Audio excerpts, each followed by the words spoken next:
Allahumma salli ala sayyidina Muhammad wa ashghili zalimin bil zalimin. Jangan lupa subscribe Tunggak Semi AG. Allahumma Ngaji bareng ya, terus ini bukan acara diskusi tapi acara apa? Ngaji. Saya mau ngaji tentang ayat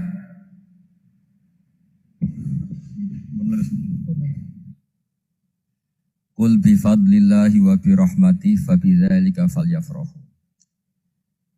Ajarkan Muhammad atau katakan Muhammad pada umatmu, sebaiknya atau seharusnya mereka hanya gembira dengan melihat fadlnya Allah dan rahmatnya Allah. Ini harus kita pahami mulai dari konstruksi yang paling pokok, yaitu akidah. Dua ahwal, ahwal itu satu perilaku sosial. Tiga mutammimat, sesuatu yang tidak pokok, tapi kita butuhkan dalam mengawal hidup ini. Saya beri contoh, orang itu sampai maksiat, itu karena cari kesenangan. Misalnya baru penat itu, ingin seneng, ada orang yang macam-macam lah, ingin melihat maksiat, apa itu pornografi, apa nyabu, apa macam-macam. Itu sebetulnya agama punya konsep yang luar biasa, yaitu seharusnya seseorang itu gembira dengan ketaatan. Lalu pertanyaannya, caranya gembira gimana? Gembira itu mudah. Jadi misalnya kamu sujud sama Allah Subhanahu wa taala.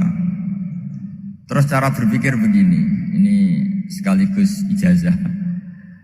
Cara berpikir begini. Ya Allah, ini kata Sayyidina Ali, kafani izzan an akuna laka abdan wa kafani fakhron an takuna li rabban. Ya Allah, betapa sialnya saya andaikan saya jadi budak dari makhluk yang sama. Misalnya sampean itu seorang kiai atau rektor atau doktor atau orang terpelajar, kemudian kamu jadi budak atau hamba dari makhluk yang setara. Betapa hinanya saya. Maka kata Sayyidina Ali, ya Allah, saya ini cukup bahagia, cukup bangga karena jadi budak, jadi hamba dari zat yang super atau yang maha super. Gini kok Allah Subhanahu wa ta'ala. Sehingga ada kebahagiaan yang luar biasa karena menjadi hambanya Allah Subhanahu wa ta'ala. Setelah bangga dengan jadi hambanya Allah, maka kita akan malu. Malu misalnya kok saya bahagia itu nunggu melihat pornografi, melihat maksiat. Itu terus menjadi malu. Kenapa saya bisa didikte oleh hal-hal seremeh itu? Ya, kita malu karena didikte oleh hal-hal yang seremeh itu. Karena kita didikte oleh nafsu. Jadi izzatun nafsi, satu harga diri seseorang itu harus dihidupkan untuk hanya tunduk kepada Allah Subhanahu wa ta'ala. Sehingga Nabi itu melatih satu logika tarkul ma'asi. Nabi itu dulu ketika ada seorang pemuda yang, ya karena mungkin pemuda ya, dia itu mau masuk Islam, tapi uniknya kata pemuda tadi, saya masuk Islam tapi asal dibolehkan bebas zina. Jadi ini agak sableng gitu. Jadi mau masuk Islam syaratnya dibolehkan apa? Zina atau free sex gitu. Karena orangnya agak hiper. Itu Nabi tidak langsung mengancam dengan neraka enggak. Ketika mau pamit gitu semua sahabat melarang. Mah itu jangan, kamu jangan suan Nabi. Itu permintaan yang enggak masuk akal kan. Setelah lama ditahan terjadi kegaduhan di masjid, Nabi dengar itu ada apa itu? Itu ada pemuda yang mau masuk Islam tapi yasta'dzinuhu fi zina, tapi mereka minta izin ke Nabi untuk tetap boleh zina. Kata Nabi, pemuda itu suruh masuk, suruh menghadap saya. Ketika menghadap Nabi, saya ulang lagi, ketika menghadap Nabi, Nabi mengajarinya itu luar biasa. Nabi tidak langsung mengancam dengan neraka atau dengan azab itu enggak, tapi kata Nabi, atuhibbuhu li ummik. Kamu suka kalau ibu kamu itu jadi demenannya orang banyak. Oh enggak ya Nabi. Yang demen ibu saya tak bacok kan. Karena ini agak preman, di mana-mana orang nakal agak preman. Terus atuhibbuhu li bintik, kamu suka kalau putri kamu ya digitukan orang-orang. Oh ya enggak Nabi, yang gitukan putri saya tak bacok. Atuhibbuhu li kholatik, kamu suka kalau bule kamu digitukan. Atuhibbuhu li ammatik, kamu suka kalau saudara bapak kamu digitukan. Nabi itu mengeset ya. Cara sekarang itu cuci otak mungkin. Nabi itu meluruskan otaknya anak muda itu betapa buruknya zina. Cara bahasa Arab ditakbih. Betapa buruknya zina. Kamu suka kalau korbannya ibu kamu, putri kamu, bude kamu, bule kamu. Sehingga orang itu matur ya hasbuka ya Rasulullah, ini sudah cukup. Saya tidak pernah melihat sesuatu seburuk zina. Jadi fa'al qawwa fi qalbihi bughda zina. Kemudian Allah meletakkan di hatinya, menanamkan benci zina. Sehingga akhirnya pemuda tadi menjadi iffah, menjadi menghindari zina. Artinya begini ya, ini mungkin yang lolos dari para kita sebagai dai, kita tidak belajar banyak tarbiyahnya Rasulullah SAW. Jadi kalau kita benci maksiat itu jangan hanya ditahdzir, ditakutkan neraka, itu enggak. Jangan hanya itu. Tapi di logika. Oh iya.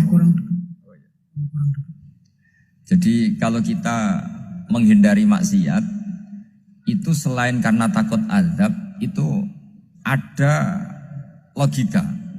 Ada rangkaian pikiran yang menjadikan kita anti satu perbuatan apa maksiat. Jadi misalnya gini ya, kira-kira ginilah kalau contoh gampang itu. Ada orang gitu ya, nyanyi dengan pakaian yang mungkin pornografi gitu. Mungkin pemuda-pemuda ingin melihat itu, tapi bisa diobati gini. Kok enak dekne mergawe kok tak bayari, aku kehilangan duit. Meskipun dengan logika yang agak serampangan, yang penting menjadi kita ini punya harga diri untuk tidak tergantung hal-hal seperti itu. Sehingga Nabi itu cara menggambarkan tadi mulai atuhibbuhu li ummik. Kamu suka kalau ibu kamu jadi demenannya orang lain. Pemuda tadi bilang yang demen ibu saya mau saya bunuh. Ditambah lagi atuhibbuhu li bintik. Bagaimana kalau korbannya putri kamu, bule kamu, bude kamu. Sehingga terus si pemuda tadi betapa buruknya zina. Betapa murahnya zina. Akhirnya pemuda tadi al-qawwa fi qalbi bughda zina. Terus kemudian pemuda tadi itu sangat membenci dengan apa? Berzina. Nah, pikiran-pikiran seperti ini harus kita tanamkan. Harus kita tanamkan supaya orang itu benci melakukan maksiat. Karena satu memang takut suhtullah, takut dibendu Allah atau dibenci Allah. Dua memang logika kita mengarahkan tidak maksiat. Nah ini yang terkait Unisula yang nangani kedokteran, nangani medis. Sesuatu yang dilarang Allah itu pasti madhar. Maka untuk melarang seseorang bergantung sama narkoba misalnya atau hal-hal yang bahaya pada fisik, itu satu tentu bagi ahlullah, tentu karena takut Allah. Tapi banyak masyarakat yang memang benar-benar bisa meninggalkan narkoba karena efek buruknya narkoba, efek buruknya ganja. Itu kita tanamkan sedemikian rupa. Bahwa itu mengakibatkan sakau, mengakibatkan tidak sadarkan diri, mengakibatkan kebangkrutan ekonomi macam-macam. Sehingga mereka benar-benar benci sama yang namanya narkoba. Jadi di antara manhajul Quran itu kalau mentakbih, memburuk-burukkan maksiat itu mesti dikritik innahu kana fahisyah. Innahu kana fahisyata wa makta wa sa'a sabila. Innahu kana fahisyata wa sa'a sabila. Diulang beberapa kali. Sehingga dibutuhkan kecakapan untuk menganggap satu hal yang buruk itu fahisyah, sesuatu yang enggak rasional, sesuatu yang tidak positif, sesuatu yang pasti berdampak negatif. Sehingga kalau misalnya tadi dibacakan oleh qari kuntum khaira ummatin ukhrijat linnasi ta'muruna bil ma'ruf wa tanhauna 'anil munkar. Untuk berhenti dari kemungkaran itu satu takbihun litilkal mungkar atau litilkal mungkarat, bahwa mungkarat itu kita cap, kita stigmasi bahwa itu buruk sekali. Seperti Nabi mengajarkan pemuda tadi, masa kamu suka ibu kamu digitukin lelaki lain, putri kamu, bule kamu, bude kamu, sehingga Orang ini pikirannya termindset betapa buruknya zina. Sama seperti kita sukses memindset betapa buruknya narkoba, betapa buruknya bahan-bahan terlarang. Begitu juga seterusnya, terus pengkhianat dan sebagainya. Tapi problem manusia adalah dia itu akan mencari kebahagiaan atau kesenangan sesaat. Maka caranya gimana? Keinginan senang lewat maksiat ini dilawan dengan nyaman dengan taat. Saya ulang lagi, nyaman dengan taat. Sehingga ulama dulu punya kalimatul munajat, artinya kalimat hubungan pribadi sama Allah yang menjadikan orang itu nyaman. Dan ini yang diajarkan kitab-kitab tasawuf. Kitab tasawuf itu sukses mengajarkan melihat alam raya ini semuanya nyaman, termasuk yang mengecewakan. Itu dianggap nyaman. Saya berkali-kali mengajarkan ilmu ini karena ini musalsal ila Rasulillah SAW. Itu pernah suatu saat Imam Ahmad itu dipanggil sama tetangganya, anak muda. Tentu Imam Ahmad ini orang yang sangat soleh, sangat waroi, sangat tunduk sama perintahnya Allah dan Rasul. Pemuda tadi manggil, ya Ahmad, datang ke rumah saya. Imam Ahmad datang. Setelah sampai ke pemuda tadi, sudah pulang lagi, saya tidak butuh kamu. Pulang lagi. Setelah sampai rumah dipanggil lagi, ya Ahmad, datang lagi. Datang lagi. Oh, saya tidak jadi butuh, pulang lagi. Sampai 3 kali.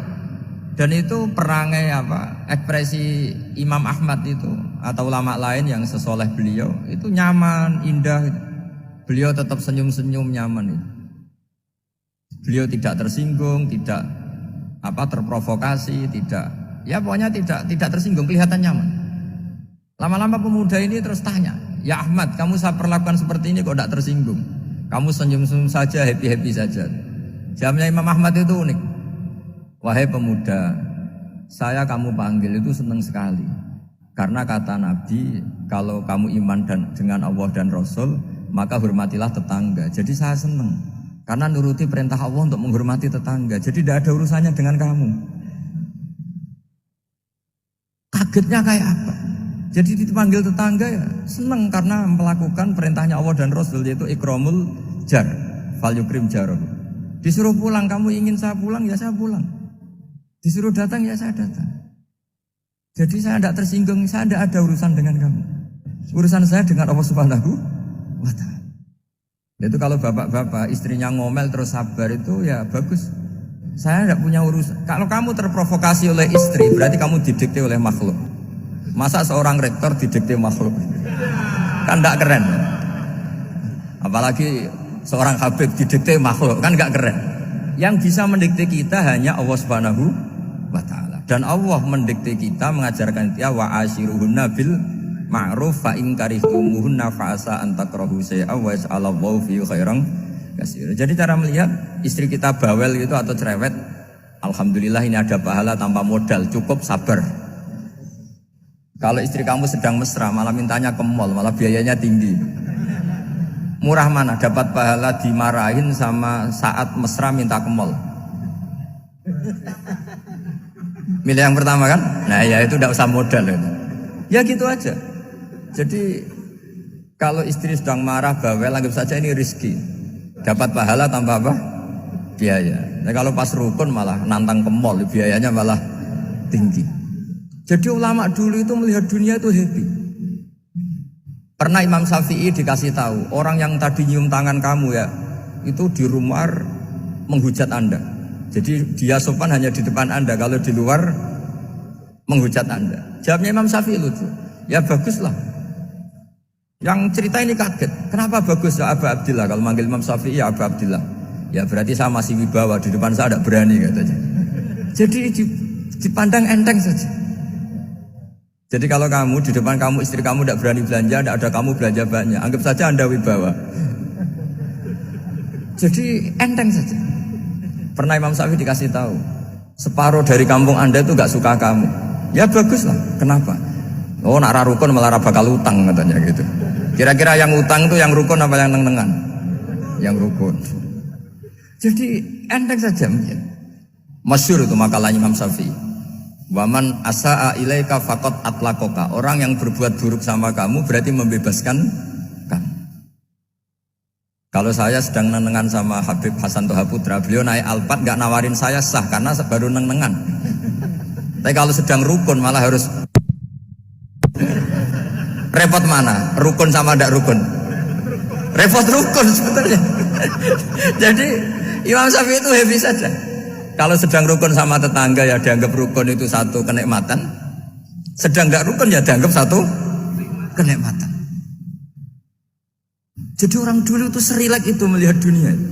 Kalau kita kan enggak, ego. Wah saya ini suami kok dimarahin istri. Wah ini egonya bangkit. Padahal egonya bangkit itu ada kebodohan di situ. Yaitu seorang rektor didikte seorang istri, seorang makhluk. Apalagi kalau Anda daftar wali itu tidak akan jadi wali. Ini wali kok tunduk sama makhluk. Karena didikte apa? Makhluk. Maka Imam Ahmad ketika tetangganya bully gitu ya santai saja, beliau happy. Ketika pemuda tadi eskal janggal, kenapa kamu gak tersinggung ya Ahmad? Memangnya saya harus tersinggung gimana? Kan tak panggil tidak jadi, tak panggil tidak jadi. Hei pemuda, saya ini tidak punya urusan dengan kamu. Saya nuruti kamu karena perintahnya Allah. Saya senang melakukan perintah Allah, harus berbaik sama kamu. Sampai 3 kali. Jadi kebahagiaan ini pula yang harus kita latih dalam melakukan ketaatan. Tapi kalau kita sudah tidak bahagia dengan taat itu bahaya sekali.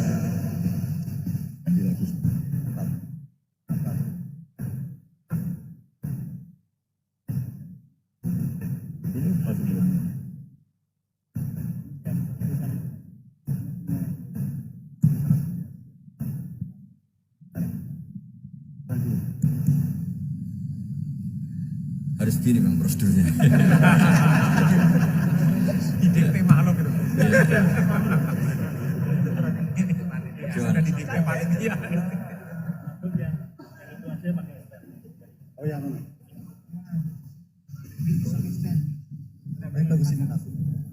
Anut saja.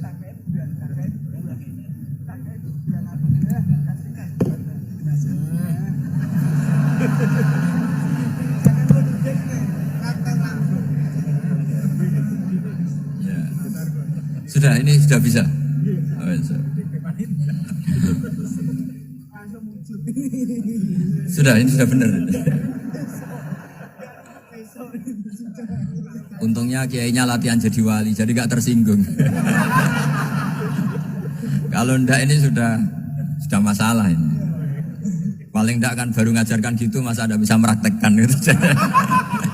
Jadi pura-pura soleh.